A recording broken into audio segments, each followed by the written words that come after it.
The moment Ellie Morgan asked Daniel Hayes to pretend to be her husband, neither of them could have predicted how their lives would transform. What began as a desperate solution to her workplace problems became the most unexpected love story their small town had ever witnessed. If you're searching for proof that second chances exist even when you've given up hope, this story will touch your heart in ways you never imagined. Like, subscribe, and join me on this journey of how two broken people found healing in the most unexpected arrangement. Daniel Hayes stared at the ceiling of his modest two-bedroom apartment, listening to the soft breathing of his 6-year-old daughter, Lily, who had crawled into his bed after another nightmare. 3 years had passed since the accident that took his wife, but the hollow ache in his chest remained as fresh as the day he'd received the call that changed everything. He'd become a master of functioning through the pain, getting Lily to school, working his construction job, making dinner, helping with homework, but inside, he was barely holding on. Across town, Ellie Morgan sat at her kitchen table, surrounded by unpaid bills and a half-empty bottle of wine.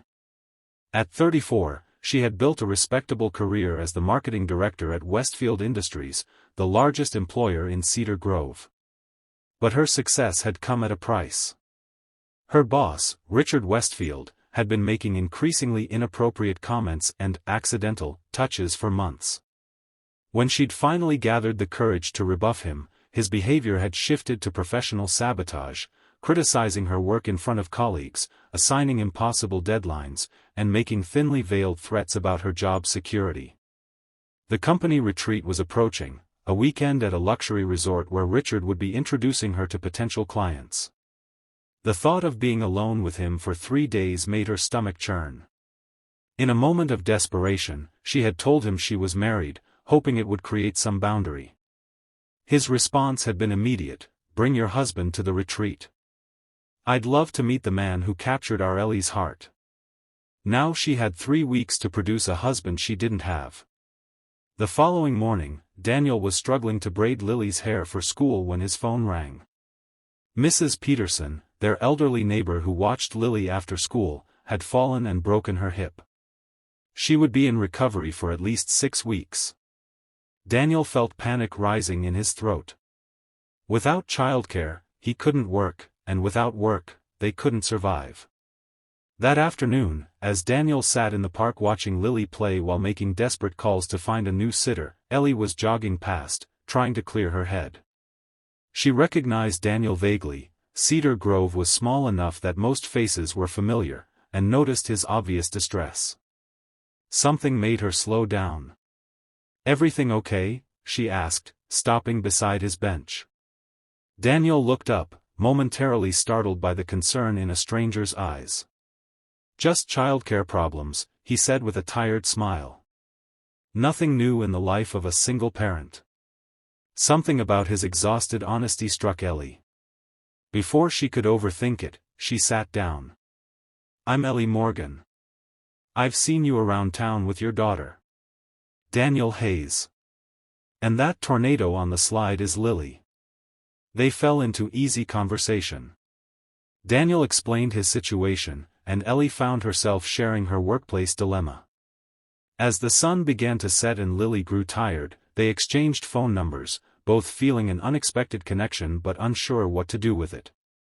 That night, as Ellie stared at Daniel's number in her phone, a wild idea began to form. It was crazy, inappropriate, and possibly the solution to both their problems. With trembling fingers, she typed a message: "This is going to sound insane, but I have a proposition that might help us both." The next day, they met at a quiet coffee shop while Lily was at school. Ellie laid out her plan: Daniel would pretend to be her husband for the company retreat. In exchange, she would watch Lily after school until he found permanent childcare. She had flexible work hours and could bring her laptop to his apartment. "It's just 3 days, she explained, watching his face carefully. "You'd get a free weekend at a 5-star resort, all expenses paid. I just need someone to hold my hand occasionally and run interference with my boss." Daniel's first instinct was to refuse.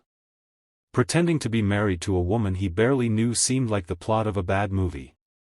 But as he thought about his dwindling savings and Lily's need for stability, he found himself considering it. What would we tell Lily, he asked, his biggest concern always his daughter. The truth, in a way she can understand. That I'm helping you by watching her, and you're helping me by coming to a work event. Kids understand more than we give them credit for. After discussing boundaries and expectations, Daniel reluctantly agreed. They spent the next 2 weeks creating a believable backstory. They'd met through friends 3 years ago and had a small wedding last summer. Ellie came to Daniel's apartment each afternoon, working while Lily did homework or played. At first, the arrangement was awkward, but soon they developed a comfortable routine. Lily, initially shy around Ellie, quickly warmed to her. Ellie found herself looking forward to their afternoons together, helping with spelling words and listening to Lily's elaborate stories. Daniel would return home to find dinner started and his daughter happier than she'd been in months. As the retreat approached, Daniel found himself noticing things about Ellie, the way she tucked her hair behind her ear when concentrating, how she always knew exactly what to say to make Lily laugh, the quiet strength behind her smile. For her part, Ellie began to see beyond Daniel's gruff exterior to the devoted father and kind man beneath. The weekend of the retreat arrived with nervous anticipation. As they checked into their shared suite, with Daniel insisting he would sleep on the couch, the reality of their charade hit home. They were about to spend 3 days pretending to be deeply in love in front of people who could make or break Ellie's career. Richard Westfield was exactly as Daniel had imagined, polished, entitled, and watching Ellie with possessive eyes that made Daniel's jaw clench. When Richard placed his hand on Ellie's lower back during introductions, Daniel instinctively stepped closer, sliding his arm around her waist. The grateful look she gave him made something shift in his chest. So, Daniel, Richard said during dinner that first night, Ellie never mentioned being married until recently. Why is that, I wonder? Before Ellie could respond, Daniel took her hand. Ellie's always been private about her personal life. It's one of the things I love about her, how she keeps what's precious protected. Throughout the weekend, they navigated cocktail parties and networking events, their pretense becoming more natural with each passing hour. Daniel found himself genuinely enjoying watching Ellie in her professional element, confident, intelligent, commanding respect from everyone except Richard, who continued his subtle undermining. On the second night, after Ellie had brilliantly presented a marketing strategy that Richard had tried to sabotage, Daniel found her alone on the resort's terrace, fighting back tears of frustration. "You were amazing in there," he said, joining her at the railing. "It doesn't matter. He'll take credit for anything good and blame me for any problems." Daniel turned her gently to face him. "Why do you stay? You're brilliant, Ellie. Any company would be lucky to have you." She looked away. "My father worked at Westfield for 30 years. When he got sick, they kept him on payroll even when he couldn't work. I owe them." "You owe Richard Westfield nothing," Daniel said firmly. "And you deserve better than this." Something in his voice made her look up. The genuine concern in his eyes broke through defenses she hadn't realized she'd built. For the first time in years, she allowed herself to cry in front of someone else. Daniel held her, his embrace solid and comforting. When Richard appeared at the terrace doors, Daniel did what felt natural, he kissed her. It was meant to be for show, a way to deter Richard from interrupting, but the moment their lips met, both felt an unexpected spark. Richard retreated, but neither noticed, lost in a moment that had suddenly become very real. The final day of the retreat brought a crisis. Richard, increasingly frustrated by his inability to isolate Ellie, announced a last-minute change to the schedule, a partner's activity where spouses would share stories about their significant others. It was a transparent attempt to expose their charade. As they prepared in their suite, panic set in. "He knows," Ellie whispered. "He's trying to catch us." Daniel sat beside her on the edge of the bed.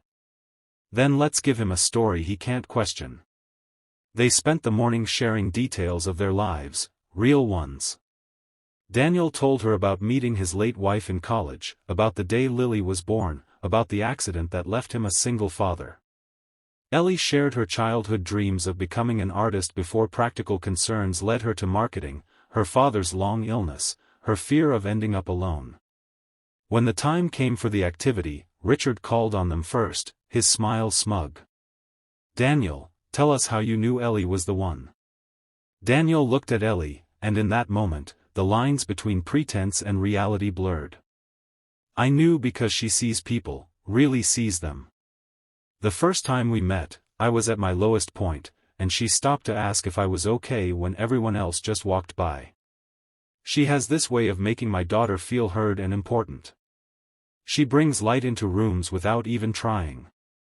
His words, spoken from a place of emerging truth rather than fiction, left Ellie speechless. Richard's attempt to embarrass them backfired as other couples nodded in recognition of genuine emotion. On the drive home, a new awkwardness settled between them. The weekend had changed something, but neither knew how to acknowledge it.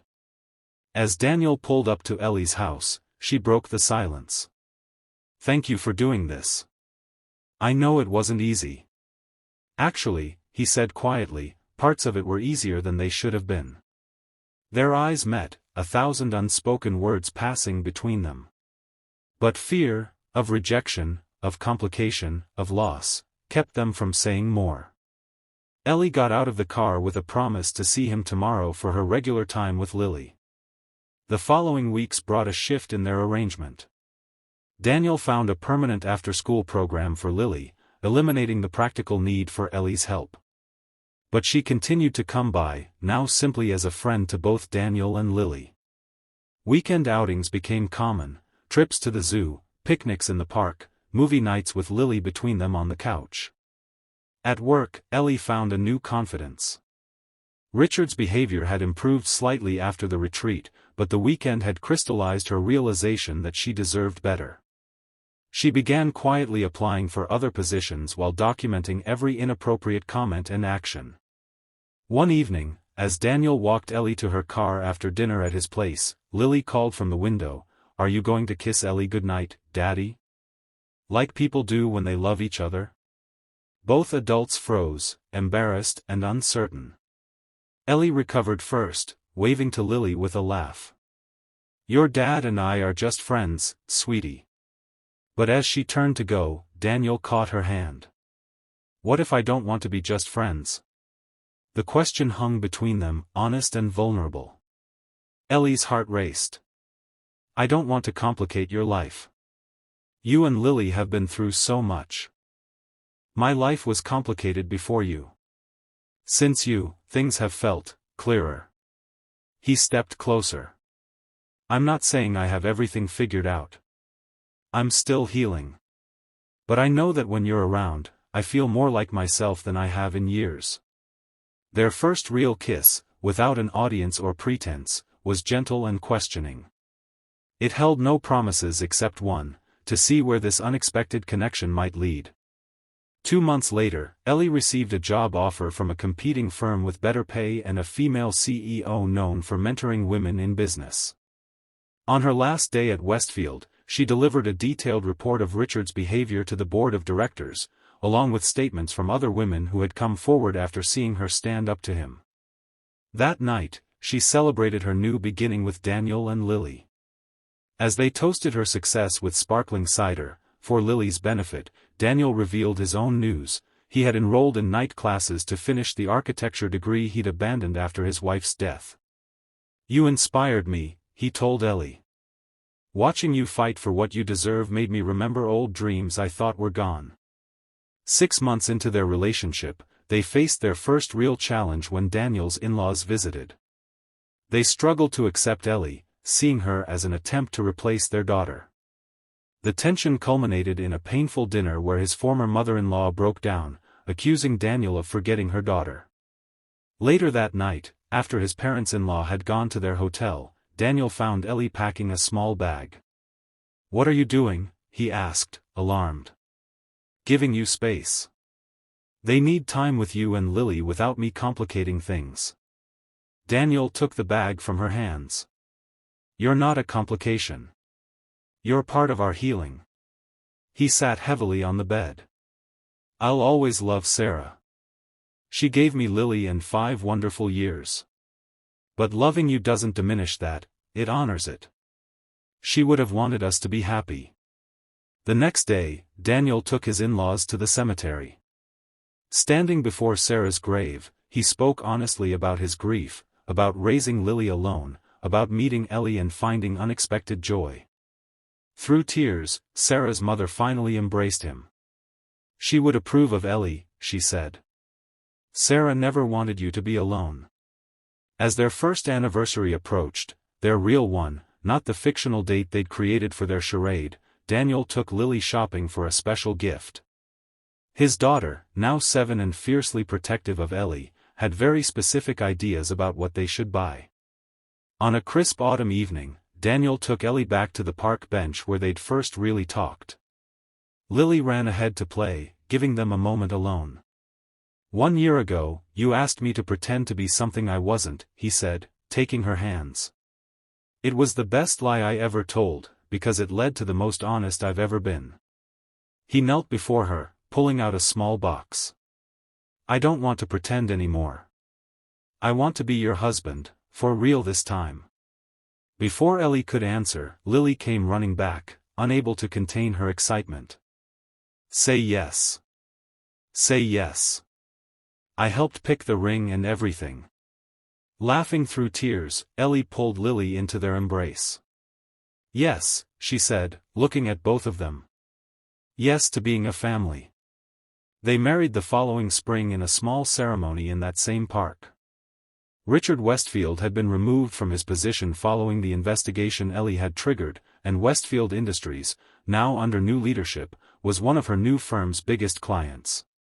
Daniel completed his architecture degree and started his own small practice, designing homes with special accommodations for families with unique needs. Ellie's career flourished, and she began mentoring young women entering the business world. 2 years after their wedding, they welcomed a baby boy they named James, after Ellie's father.